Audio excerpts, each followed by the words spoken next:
So handsome.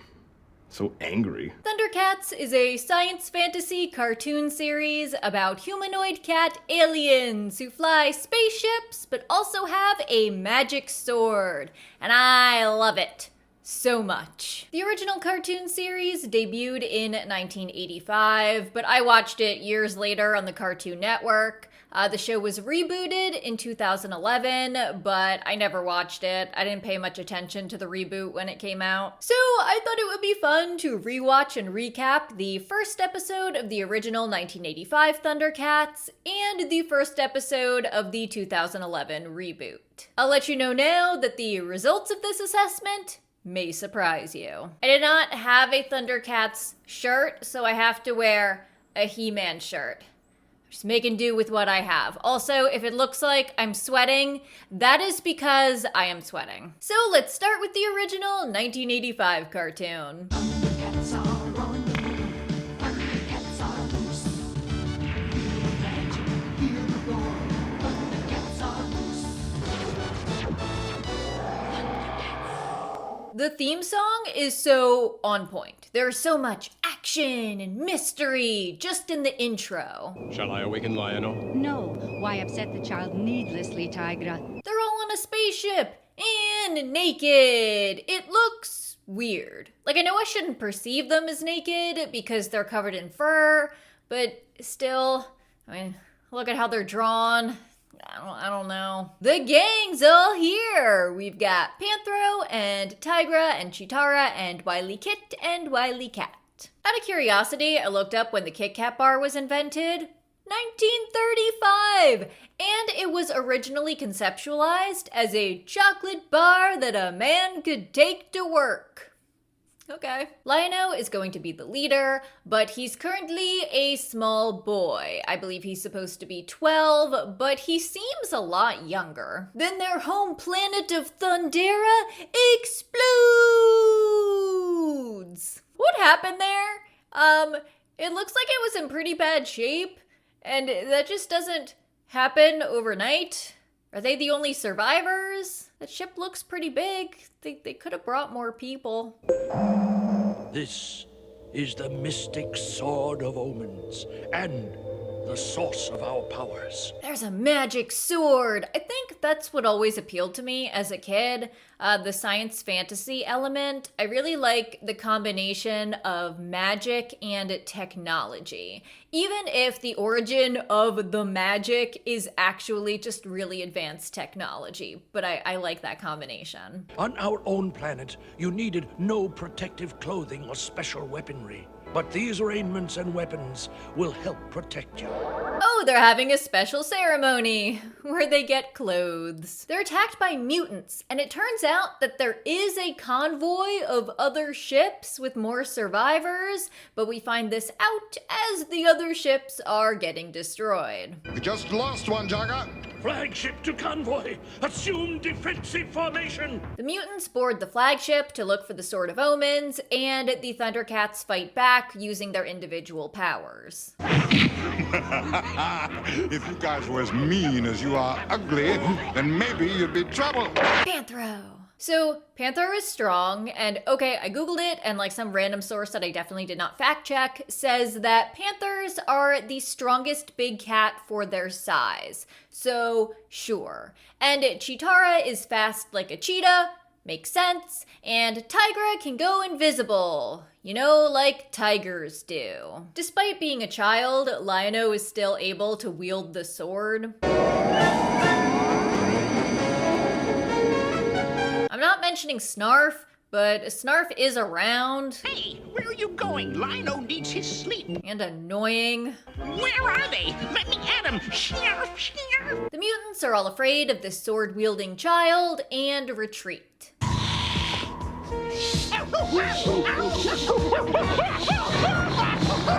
So the ship took a lot of damage, and they're not going to be able to reach the galaxy that they wanted to reach, but they can reach a different suitable planet. Most of the group will still have to enter into suspension, but one person will have to stay awake to pilot the ship. Jaga volunteers, and at first everyone is like, "No, don't do it. We can't lose you." Enter the capsules. But Jaga. Come, Chitara. What Jaga says is true. Don't make it tougher for him. But then he insists, so with minimal convincing, they're like, okay. Yeah, he's just being practical. All right. If we're gonna do it, let's do it. Is no one except Lion-O going to say thank you or like goodbye? We see Jaga grow even older, just all alone while everyone else is in stasis, and the show doesn't really linger on this plot point, but it is kind of sad.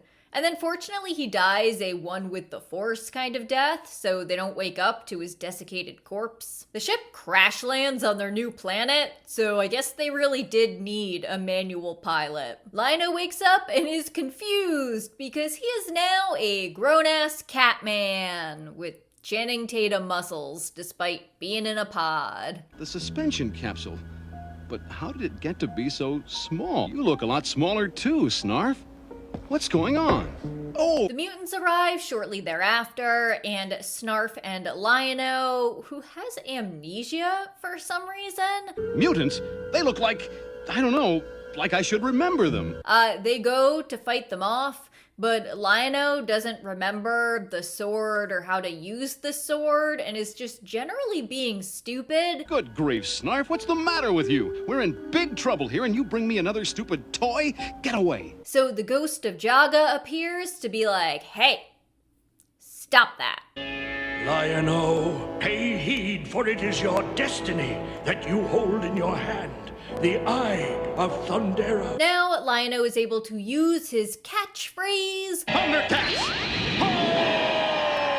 to wake up the other Thundercats and use the Sword of Omens. They chase off the mutants, but now have to figure out how they're going to live in this new world. We will survive and create a mighty new empire. I, Lion-O, Lord of the Thundercats, proclaim it.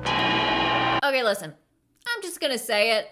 There are only 2 females of the species in this group, and one of them is still prepubescent. Also, sidebar, why did Lion-O age in the pods and not Wily Kit or Wily Cat?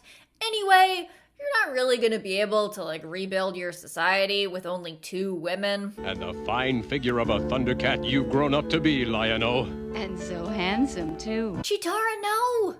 He's mentally 12. By the way, I know that another female Thundercat shows up later, and that they do explain why the planet exploded, but I was trying to engage with the information in this episode just as it was presented to us. And now let's talk about the Thundercats reboot that aired on Cartoon Network in 2011. It lasted for 1 season, and then was canceled. For it was written that he would be born of fire, a king to lead his people to victory against ancient spirits of evil. Right off the bat, they give us this sort of prophetic statement, and it's a little weird, but I do like lore, so I'm cautiously into it. These were days of peace and prosperity on Third Earth. Although they call the world Third Earth, and in the original, the Thundercats' home planet was called Thundera, and after the planet exploded, the place that they ended up was named Third Earth.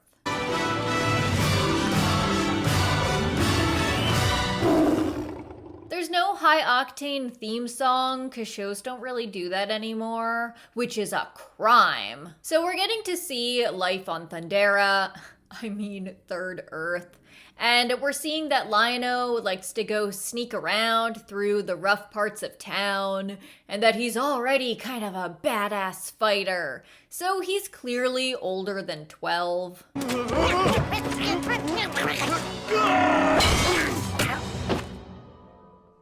Thanks, Snarf. Oh my god, look at Snarf! He is adorable! I love him. A+ for the changes to Snarf. Chitara has to rescue Lion-O, and I literally laughed out loud at the dramatic reveal. Like, laughed for the wrong reasons. He's the prince? Scatter! He's the prince! Scatter! By the way, They're all wearing clothes. We actually meet the king, Lion-O's father Claudius, and Jaga looks way older here than he did in the original series. And we see Tigra. I never neglected my duties as prince like he does. Why can't he be more like you, Tigra? You're asking for the impossible, Father. Hold up. They made Lion-O and Tigra brothers? Lion-O goes to this black market shop that sells technology, which Chitara scoffs at, saying that technology isn't real. What is all this? It's what's out there, beyond Thundera's walls. What the Book of Omens calls technology.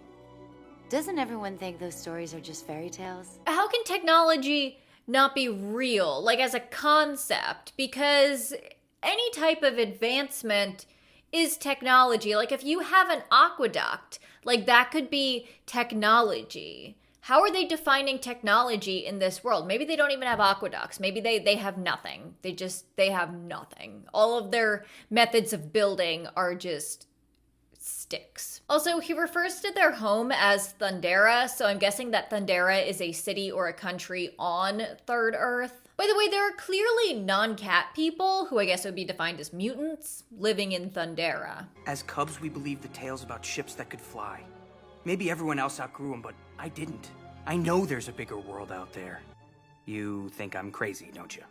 I think you're different. So in the original Thundercats, they had spaceships and technology, but in this version, they're living in pretty much a medieval society. While you will one day wear the crown, Lion-O, only the Eye of Thundera, the source of our power, knows if there is indeed a king inside of you. So they have this sort of ritual to see if Lion-O will be king, but like, he already will be king, because they tell us so. The book told that it was the Thundercats, our ancestors, who first defeated Mum-Ra. It was the Thundercats who brought law and order to a world of warring animals. But I guess this'll determine whether he'll be a cool magic king. So Lion-O is just like vibing with the sword, and then he has a vision, but it seems to freak him out, so he plays it off like he was just checking out girls, and the king and Jaga are really disappointed. I saw something. Tell us.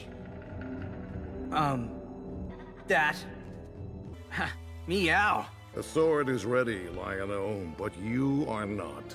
They go to meet some guy named Grood at the gates, who's bringing them a large rock that's pulled by his slave lizards. And where is our dear friend Panthro? He fought valiantly. Panthro was dead? It was many seasons ago when I sent out Generals Groon and Panthro to find the fabled Book of Omens. Okay, at this point, I am forced to confront the fact that this is an entirely different show than the original Thundercats. And right now, I have no idea if they're going to eventually catch up to the same point that the original series started, with Thundera being brought to the brink of destruction and exploding, and the Thundercats being forced to evacuate their home and go find somewhere else to live. This show is starting before the main action. Like, it's setting up the world and then proceeding to reveal the lore in a linear fashion. We meet Wily Kit and Wily Cat, who are street urchin grifter children, which feels very in character. The townsfolk are pelting the lizard slaves who are currently imprisoned in the stocks with like fruit and vegetables, maybe rocks, like it could be anything. And since Lion-O feels bad, he stands up for them, and the lizards like beg him for mercy. Please, Your Majesty, show mercy.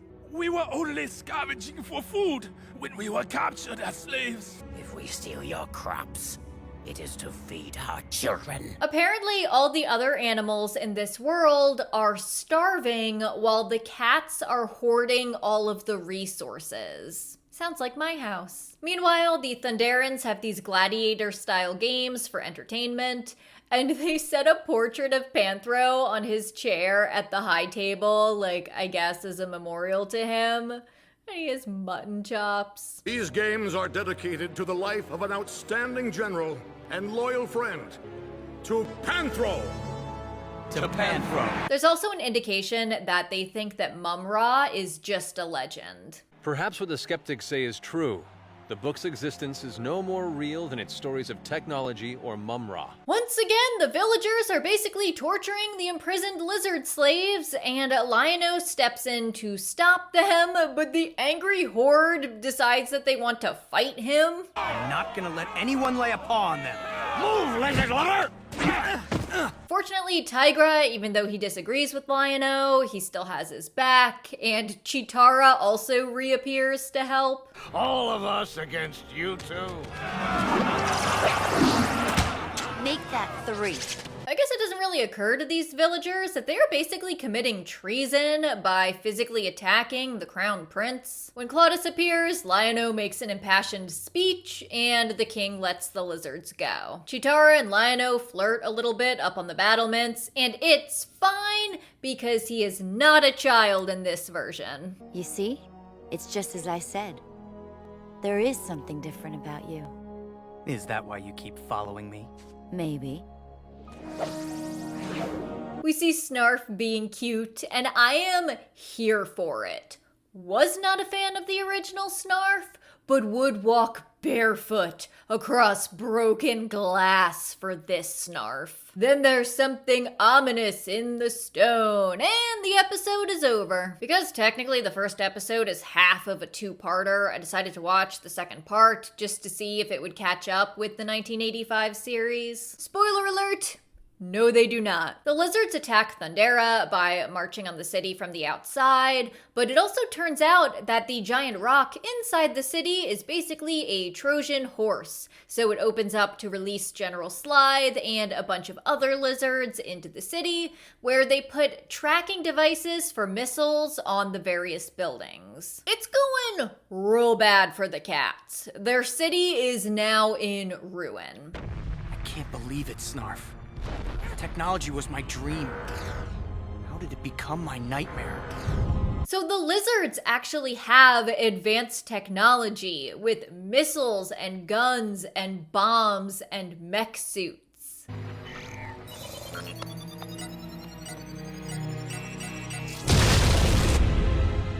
And it turns out that Lion-O, who's been buying a bunch of technology on the black market, has a closet full of what he now knows are actually bombs. All those years of having to listen to people tell me I was crazy for believing in this. Well, Snarf, it's about to pay off. Grood turns out to be a traitor. He attempts to ransom Panthro, who's still alive with his glorious mutton chops, in exchange for the Sword of Omens. The king refuses, and then the clerics, with their super speed and I guess like magic, show up.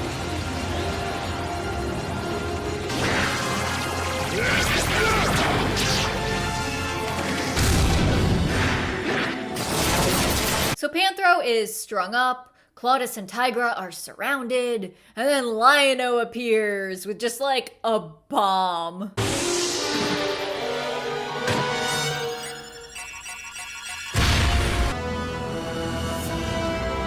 Claudius uses the Sword of Omens to free Panthro and fight Grood. He says the classic catchphrase, Thundercats! Oh! But Panthro stabs Claudius in the back. Et tu, Panthro? Claudius dies, and he leaves behind a corpse. No one with the forced death for him. No matter what happens, you've made me proud today.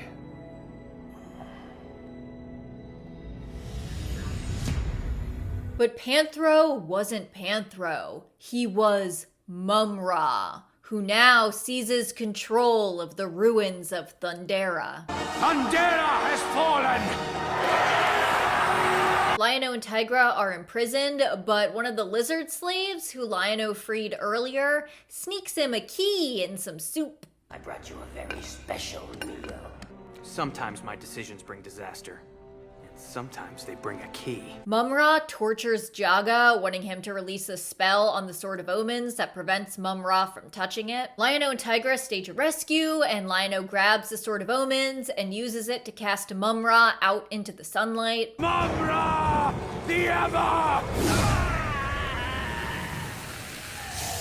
Jaga stays behind, essentially sacrificing himself to help Lion-O and Tigra and Chitara and Snarf escape.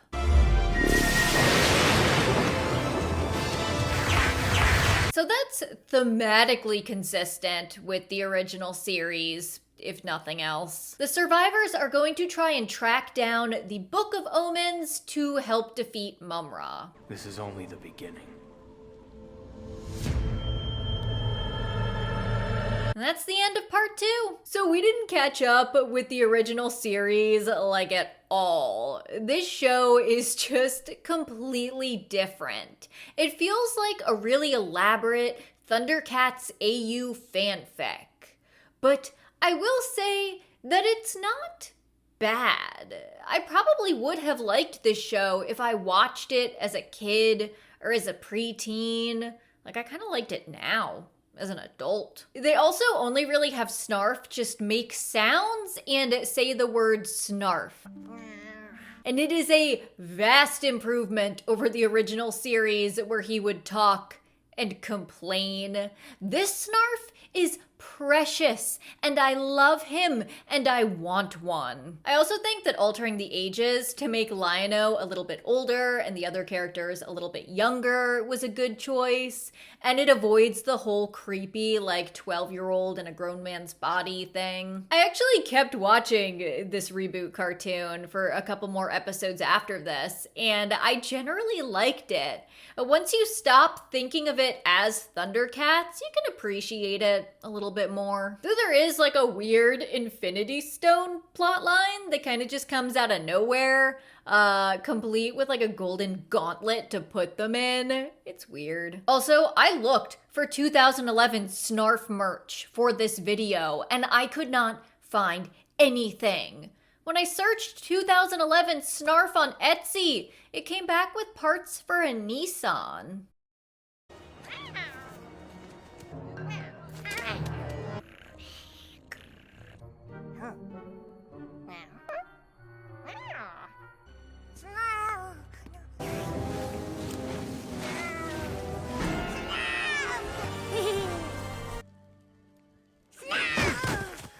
Are you kidding me?